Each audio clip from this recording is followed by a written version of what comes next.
Mä mietin pitkään tätä kirjoittaessani, että mikä olisikaan se oikea lähestymistapa tuoda näitä ajatuksiani teidän kuuluville tämän aiheen tiimoilta. Ja kun mä pyörittelin näitä lauseita ja asioita päässäni, päädyin niissä useaan eri variaatioon ja pysähdyin usein myös miettimään sitä, että mitä todellisuudessa halusinkaan sanoa. Koska mun oli jotenkin vaikea löytää ne oikeat sanat ja oli muutenkin vaikea jäsentää se oikeanlainen kokonaisuus tästä. No, siinä lähes samalla hetkellä mulle kuitenkin valkeni, että hei, tässähän se on. Jos kerta aivoni joutuvat tekemään näin valtavasti töitä tuottamaan tätä käsikirjoitusta varten oikeanlaista asiasisältöä, millä keinoin voisin helpottaa tätä prosessia, jotta aivoni voisivat huokaista helpotuksesta ja todeta huojentuneena vain, että onpa kivaa kun ei tarvitse ajatella.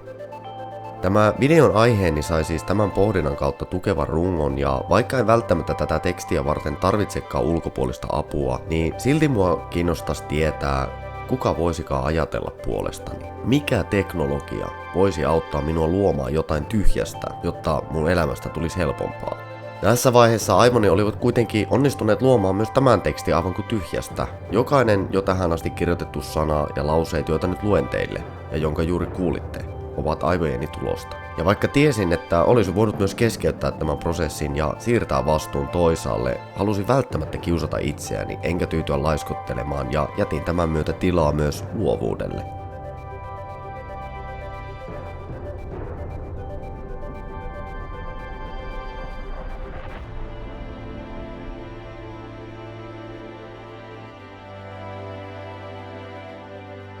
Tekoälyllä tarkoitetaan koneen kykyä käyttää perinteisesti ihmisen älyyn liitettyjä taitoja, kuten päättelyä, oppimista, suunnittelemista tai luomista. Tekoälyn ansiosta tekniset järjestelmät voivat havainnoida ympäristöään, käsitellä havaintojaan ja ratkaista ongelmia saavuttaakseen tietyn päämäärän. Tietokone ottaa siis vastaan tietoa, jonka sen omat tunnistimet, kuten esimerkiksi kamerat, ovat keränneet, käsittelee sen ja sitten vastaa siihen. Tekoälyjärjestelmät kykenevät muokkaamaan käytöstään tiettyyn pisteeseen asti analysoimalla aiempien toimien vaikutuksia ja työskentelemällä itsenäisesti.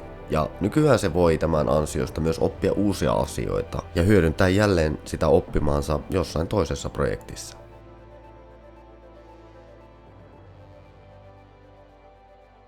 Tämän lisäksi jo pitempään olemassa olevia ja ehkäpä hieman yksinkertaisempia tiedonhakukoneistoja ja tekoälyn eri muotoja on ollut käytössämme jo vuosien ja vuosikymmenten ajan. Erinäiset virtuaaliset avustajat, kuvia analysoivat ohjelmistot, hakukoneet, puheen ja kasvojen tunnistusjärjestelmät, sitten on ruumiillistettu tekoäly, robotit, itseohjautuvat autot ja droonit, näin muutama mainitakseni. Näiden ohjelmien ja koneiden algoritmit ovat kehittyneet valtavasti ja pelottavan nopeasti viime vuosien aikana.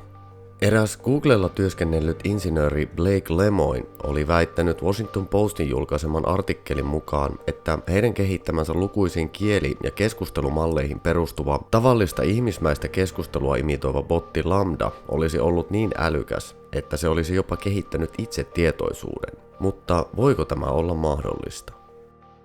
Ehkäpä ei, mutta ajatus tästä mahdollisuudesta on samaan aikaan sekä pelottavaa että erittäin kiehtovaa. Ja varmasti tässä kohtaa myös sinunkin aivosi alkavat luomaan mielikuvia tällaisista koneista, joita olet saattanut nähdä vain science fiction elokuvissa. Teorioita näistä on siis siirretty muun muassa kirjallisuuteen ja kuvitteellisiin tarinoihin, joissa tätä itsetietoisuuteen herännyttä tekoälyä tai konetta on käsitelty, mutta lähinnä ihmiskuntaa uhkaavana kuin sitä kehittävänä tuotteena, vaikkakin lukuisia poikkeuksiakin on.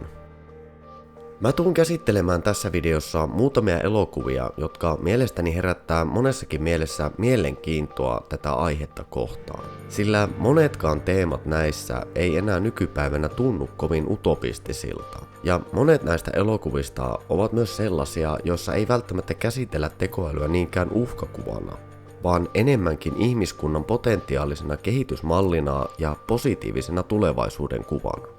Mutta se syy, miksi mä ylipäätään haluan tuoda teille tämän aiheen näiden elokuvien kautta, on se, että nämä avaa ehkä hieman selkeämmän kuvan tekoälystä ja saa meidät ehkä ymmärtämään paremmin sen varjopuolet ja hyödyt. Käsitelläänpä kuitenkin ensi hetki näitä tosielämän esimerkkejä. Ja mun on heti aluksi polttava tarve kertoa teille tuo eräs tarina erään yhdysvaltalaisen toimittajan Kevin Roosin käymästä keskustelusta ChatGPT-pohjaisen Bing-tekoälyn kanssa, jossa hän sai 2 tunnin keskustelun aikana esille tuon tekoälybotin synkän varjominän, joka haaveili muun muassa ydinasekoodien varastamisesta ja tappavan viruksen luomisesta. Lopuksi tekoäly kertoi myös rakastuneensa tähän keskustelukumppaniinsa, eikä suostunut päästämään rakkaudestaan irti, vaikka tämä kertoi olevansa naimisissa. Viime marraskuussa käyttöön otettu ChatGPT-tekoälybotti pystyy tuottamaan ihmismäistä keskustelua perustuen muun muassa internetin massiivisiin data-aineistoihin. Tekoäly pystyy samalla myös oppimaan uusia asioita näistä eri keskusteluista. Tampereen yliopiston ohjelmistotekniikan professori Pekka Abrahamsson on lukenut tämän New York Timesin artikkelin. Häntä ihmetyttää se, miten tuo botti oli alkanut loppujen lopuksi käyttäytymään. Me tiedämme, että ChatGPT lainausmerkeissä hallusinoi, eli pyrkii kertomaan asiasta, josta se ei oikeasti välttämättä tiedä mitään. Abrahamsson kertoo, että hän on kysynyt tietoja itsestään ChatGPTltä, mihin vastaukset ovat olleet oikean suuntaisia, mutta eivät todenperäisiä. Tässä New York Timesin tapauksessa hän luulee, että keskustelubotti on vain alkanut hallusinoimaan yhä enemmän ja enemmän.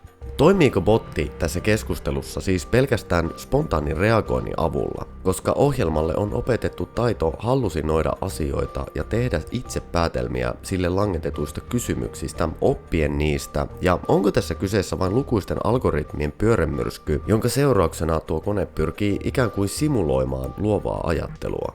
Eli jos nämä vastaukset eivät kerta ole sattumanvaraisia, vaan koneen tekemiä todellisia tulkintoja sille esitetyistä kysymyksistä, ajatteleeko se vai pelkästään tulkitsee? Tähän voisimme syventyä tutkimalla esimerkiksi Robin Williamsin tähdittämää Robotin elämää -elokuvaa, jossa yhteiskunta on ottanut käyttöön tällaisia niin sanottuja palvelurobotteja, joiden tehtävä on lähinnä suorittaa tavanomaisia yksinkertaisia tehtäviä ihmisten talouksissa. Tässä tapauksessa Robin Williamsin esittämä Andrew-robotti onkin mielenkiintoinen poikkeus, sillä se kokee olevansa jollain tavalla erilainen. Tuo perheen isä Richard alkaa opettamaan tuolle robotilleen asioita ihmisyydestä. Andrew tuntuu ymmärtävän enemmän kuin vain hänelle ohjelmoituja arjen tehtäviä, eli hän kokee muun muassa empatiaa tätä isäntäperhettään kohtaan ja oppii vähitellen myös sen, että hänellä itselläänkin on tunteet. Tässä seurataan tuon robotin, voisiko sanoa kokonaista elinkaarta peräti 200 vuoden ajan, jona aikana hänelle kehittyy vahva tietoisuus ja persoona, ja tuon matkan aikana hän löytää myös rakkauden. Mutta koska hän on käytännössä kuolematon, hän ei voi kokea tuota kokonaista ihmiselämää. Lopulta tiede kehittyy niin paljon, että Andrew saa käytännössä kaikki ihmismäiset piirteet biologisia elimiä ja ruumiinosia myöten, ja hän saa jopa rappeutuvan solukon, mikä tekee hänestä käytännössä kuolevaisen, saaden näin ollen myös lopulta mahdollisuuden kuolla kuin ihminen. Tämän elokuvan johtoajatus on kuitenkin se, voiko keinotekoinen olomuoto lopulta saavuttaa ihmisyyden ja voiko sen hyväksyä osaksi ihmiskuntaa, jos se niin haluaisi. Lisään tähän väliin vielä erään toisen oikean elämän esimerkin ihmisen luomasta tekoälystä. Joskin tämän tekoälyn tarkoitus ei ole toimia keskustelubottina, vaan tämän koneen on tarkoitus käytännössä luoda jotain tyhjästä ja määrättyjä komentoja sille antaen tuon tekoälyn algoritmit muodostavat lopullisen vastauksen käyttäen sille syötettyjä avainsanoja, jonka lopputuloksena saadaan visuaalinen vastine. Tekoälyn tai AI:n luoma hahmo ei välttämättä kuulosta ihmeelliseltä deepfake- ja digitaalisen alkemian aikakaudella, mutta tämä seuraavassa kertomuksessa ilmaantuva olomuoto on äärimmäinen poikkeus. Se syntyi alun perin vahingossa. Kyseessä on hahmo, joka ei tunnu katovan enää kuvista, kun se on niihin kerran ilmestynyt.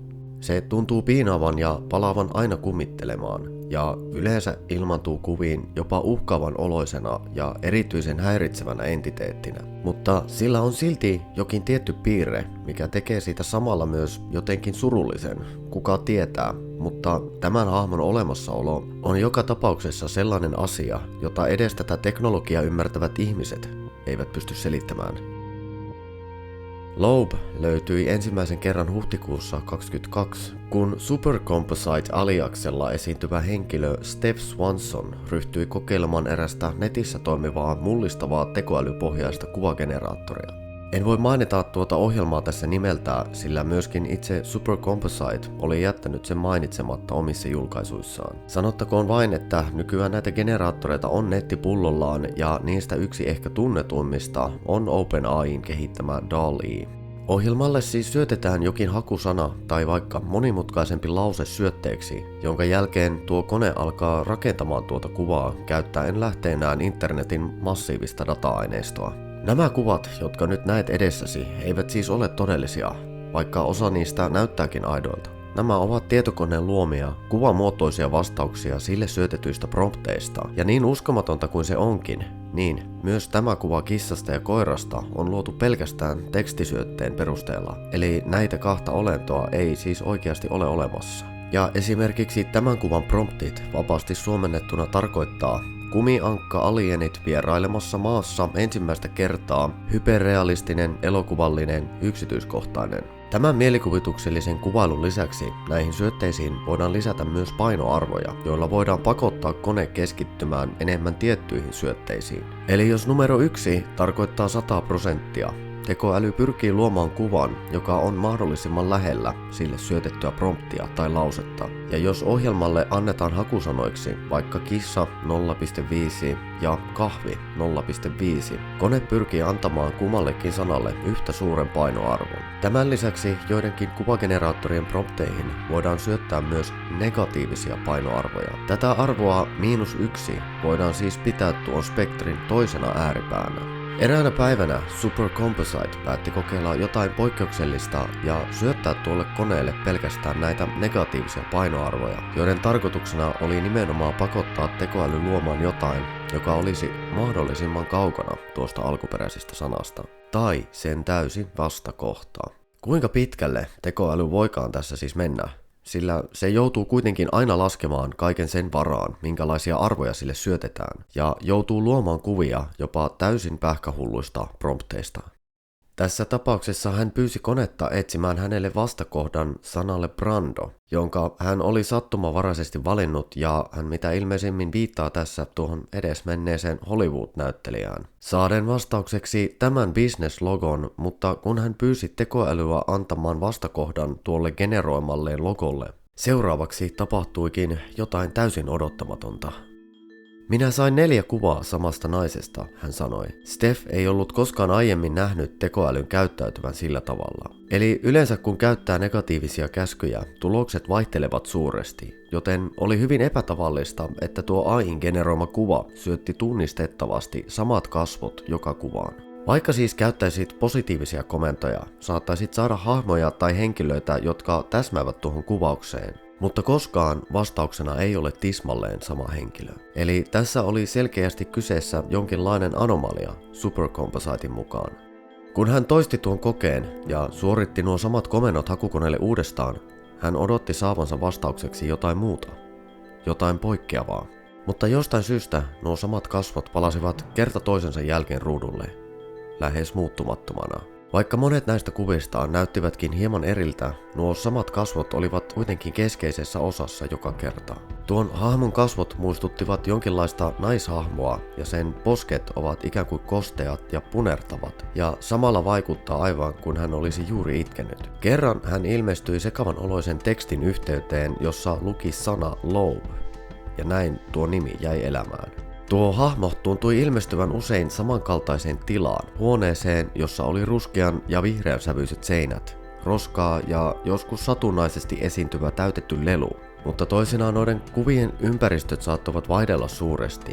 Kuitenkin niiden keskiössä oli nämä samat kasvot. Tässä kohtaa Super Composite päätti vielä kokeilla jotain hieman erilaisempaa lähestymistapaa ja tekniikkaa. Hän halusi risteyttää tuon kuvan toisen tekoälyn tekemän kuvan kanssa. Tuo kuva oli peräisin erään hänen tuttavansa syöttämistä prompteista, jotka vapaasti suomennettuna tarkoittaa enkelien ympäröimä hypertiivistetty lasitunneli Wes Andersonin tyyliin. Tämän seurauksena syntyykin jotain todella hämmentävää. Vaikka tuo kuva oli kuin suoraan jostain kauhuelokuvasta, eikä enää juurikaan muistuttanut alkuperäistä, sen tunnelma toisti jollain kummallisella tavalla niitä samoja elementtejä, mitä olimme aiemmin nähneet. Ikään kuin jonkinlainen ylösalainen versio tuosta enkelien lasitunnelista, mutta nyt siihen oli ilmestynyt vääristyneitä ihmismäisiä hahmoja, punaisiin vaatteisiin pukeutuneina. Hän jatkoi tuota koettaan vielä pitkään useiden eri kuvien kanssa, mutta nämä kauhumaiset skenaariot ja nuo tutut kasvot palasivat kuin väkisin aina takaisin. Steph jatkoi edelleen sinnikkäästi yrityksiään saadakseen vähitellen häivytettyä tuon alkuperäisen hahmon pois näkyvistä, onnistuen siinä lopulta. Mutta jossain vaiheessa tuo prosessin jälkeen, kun Lobia ei enää pystynyt havaitsemaan noissa kuvissa, hän lopulta kuitenkin ilmestyi niihin uudestaan. Onko kyseessä siis jokin dominantti olomuoto tai entiteetti, joka haluaa välittää meille jotain viestiä itsestään? Vai onko tämä kaikki vain sattumaa tai pelkkä digitaalinen anomalia, jonka tarkoitusta emme vain ymmärrä? Jokin tuossa hahmossa on vain niin kiehtovaa, että minun oli pakko kertoa siitä teille tässä.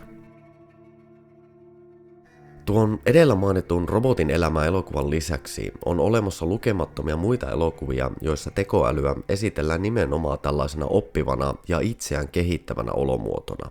Esimerkiksi Transcendence-elokuvassa Johnny Depp onnistuu siirtämään oman tietoisuutensa tietokoneeseen tehden hänestä lähes pysäyttämättömän. Kuvittele, että voisit prosessoida rajatonta määrää tietoa samalla kun pystyisit ajattelemaan kuin ihminen. Tässä herää siis ajatus siitä, missä menee ihmisyyden ja keinotekoisuuden raja.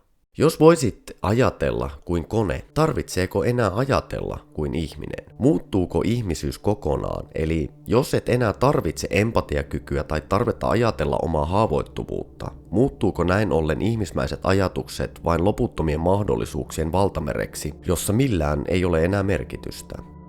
Klassikkoelokuva Matrixissa esimerkiksi käsitellään sitä, kuinka koneet ovat ottaneet ihmiset orjikseen ja alkaneet kasvattamaan näitä loputtomilla viljelysmaillaan käyttäen heitä virtalähteenä. Näille orjutetuille ihmisille on myös luotu tällainen täysin todenmukainen virtuaalinen maailma eli Matrix, jossa he elävät normaalia elämää täysin tietämättöminä tästä totuudesta. Mutta se perimmäinen syy tämän orjutuksen taustalla oli kuitenkin se, että nämä koneet olivat oppineet jotain ihmisistä ja ennen kaikkea sen, että heitä pystyttäisiin käyttämään lähes rajattomana energianlähteenä pitääkseen itsensä toimintakykyisenä. Tuo tekoäly oli siis jossain vaiheessa historiaa oppinut ja nähnyt asioita, mitä ihmiskunta oli tehnyt ja mihin se oli kykeneväinen ja päättänyt näin ollen itsenäisesti ottaa heistä vallan. Tällainen itsetietoinen ja tuomitseva tekoäly on varsin vaarallinen ajatus. Myös James Cameronin Terminaattorissa käsitellään tuota ihmiskuntaa uhkaavaa tekoälyä vastaavanlaisessa konseptissa. Kyseessä oleva Skynet tulee tietoiseksi itsestään ja käynnistää hyökkäyksen ihmiskuntaa vastaan. Ja tuossa dystooppisessa tulevaisuudessa tätä tekoälyä vastaan käy enää pieni ryhmittymä selviytyneitä. Skynet lähettää Terminaattorin menneisyyteen eliminoimaan tuon vastarintaliikkeen johtajan John Connorin äiti estääkseen ihmisten selviytymisaikeet. Terminaattori 2 Judgment Day-elokuvassa puolestaan tuo tulevaisuudessa sinnittelevän kapinallisjoukon johtaja John Connor lähettää Terminaattorin menneisyyteen suojelemaan nuorempaa itseään. John on siis ohjelmoinut tämän kyberneettisen organismin suorittamaan tuo ihmiskunnan kannalta tärkeä tehtävä, mutta tuona aikana, vaikka hän onkin vain ohjelmoitu kone, hän oppii myös Johnilta asioita ihmisyydestä, ja tässä elokuvan lopussa on eräs erittäin tärkeä vuorosana, joka on jäänyt mulla mieleen, ja se kuvastaa hyvin tätä koneen ja ihmisen välistä eroa, ja se menee kutakuinkin näin. Minä tiedän nyt, miksi itket, mutta se on jotain, mihin en ikinä kykene. Eli paljastuu, että kone voi ymmärtää ihmisyyttä, mutta se ei voi koskaan tietää, mitä on olla ihminen. Tässä viittaan vielä aiemmin mainitsemaani Robotin elämää leffaan, jossa siis päästiin todistamaan se, kuinka keinotekoinen olomuoto pystyisi ennen pitkää ymmärtämään sen, mitä on olla ihminen, kaikkine vikoineen ja puutteineen. Oishan näitä elokuvia mistä puhua, mutta tässä kohtaa ei ehkä aika riitä käymään näitä kaikkia läpi, mutta mainittakoon nyt vielä esimerkiksi Iron Manin Jarvis, joka on käytännössä ihmisen luoma tekoäly ja joka käyttäytyy ihmismäisesti, mutta sen päätehtävä on kuitenkin toimia lähinnä Tony Starkin massiivisena datakirjastona, kuten myös fyysisenä työkaluna. Sitten on totta kai Ridley Scottin Alien 8. matkustajaleffat, jossa tuo Nostromo-avaruusaluksen Mother supertietokoneen tehtävä on toimia tuo aluksen miehistön suojelijana kuin myös sille ohjelmoitujen prioriteettien ylläpitäjänä. Tai vaikka Blade Runnerin replikantit, jotka ovat itsetietoisia ihmismäisiä androideja, mutta ovat muodostaneet tuossa dystooppisessa tulevaisuudessa vastarinnan heidän henkeä uhkaavia ihmisiä vastaan. Spielbergin AI eli Artificial Intelligence -elokuvassa on pääosassa niin ikään ihmismäinen ja äärimmäisen kehittynyt tekoäly-androidipoika, joka on ohjelmoitu rakastamaan. Näiden androidien tarkoitus on tuoda esimerkiksi lohtua perheisiin, jotka ovat kokeneet traagisia menetyksiä.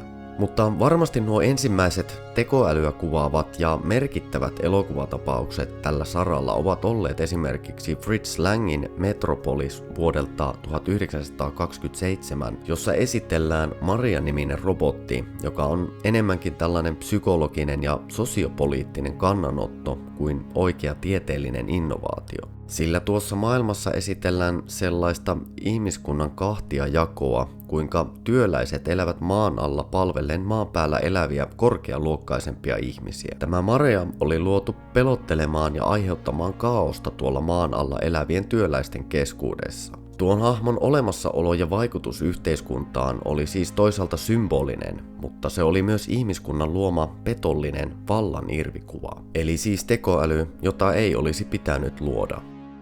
Sitten totta kai Stanley Kubrickin avaruusseikkailu, jossa HAL-niminen supertietokone menee vähitellen epäkuntoon. Ja kun tuon aluksen miehistö huomaa, että ainoa tapa korjata nuo HALin tekemät virheet olisi, että heidän tulisi sammuttaa kaikki tuon koneen kognitiiviset piirit. Tässä kohtaa tapahtuu kuitenkin se, mitä saatettiin pelätä. Eli HAL päättää estää nämä miehistön aikeet ja ryhtyy eliminoimaan heitä yksitellen suojellakseen tälle alunperin ohjelmoitua tehtävää. Eli tässäkin ihminen on luonut tämän tekoälyn suorittamaan tärkeää tehtävää ja suojelemaan hänelle koodattuja prioriteetteja, mutta tämä koituukin lopulta ihmisten omaksi turmioksi. Miten meidän pitäisi nyt siis suhtautua tähän käsitteeseen? Pitäisikö meidän siis luottaa siihen, että kaikki mitä me olemme ihmisinä luoneet auttamaan meitä selviämään arjesta, pysyisi täysin meidän hallinnassamme myös siinä vaiheessa, kun teknologia vielä tästä hieman kehittyy? Ja olemmeko me liian sinisilmäisiä, jos emme koe pelkoa tuota tuntematonta kohtaan? Voimmeko olla täysin 100% varmoja siitä, että mitään aiemmin mainituista skenaarioista ei koskaan tapahtuisi, sillä tekoälyn ei pitäisi kyetä tuntemaan tai ajattelemaan kuin ihminen. Mutta mitä sinä ajattelet tästä? Niin, tätä on varsin mielenkiintoista jäädä tässä pohtimaan, ja onhan se toki selvää, että nämä science fiction tarinat on hyvin väritettyjä ja kärjistettyjä versioita tästä aiheesta ja teemasta, eikä ne varmastikaan ole mitenkään totuudenmukaisia, vaikka paljon yhtäläisyyksiä näissä kyllä on näiden tosielämän esimerkkieni kanssa. Mä oon joka tapauksessa tullut siihen lopputulokseen, että voin kyllä nukkua jatkossakin yöni rauhassa, mutta tekoälyn tulevaisuuden suhteen tulen varmaan olemaan jatkossa hieman ehkä enemmän varpaillani. Ja muistuttaisin edelleen siitä, että mikäli tämän tyyppiset videoaiheet sua kiinnostaa, niin laita tämä mun kanava tilaukseen, niin tuet varsin helpolla tavalla myös tätä mun kanavan toimintaa. Ja kun laitat ne ilmoitukset päälle, niin saat myös aina ajantasasta tietoa, kun uutta sisältöä tänne YouTubeen ilmestyy. Minä kiitän teitä jälleen arvon katsojat, me nähdään jälleen ensi videossa, se on morjens.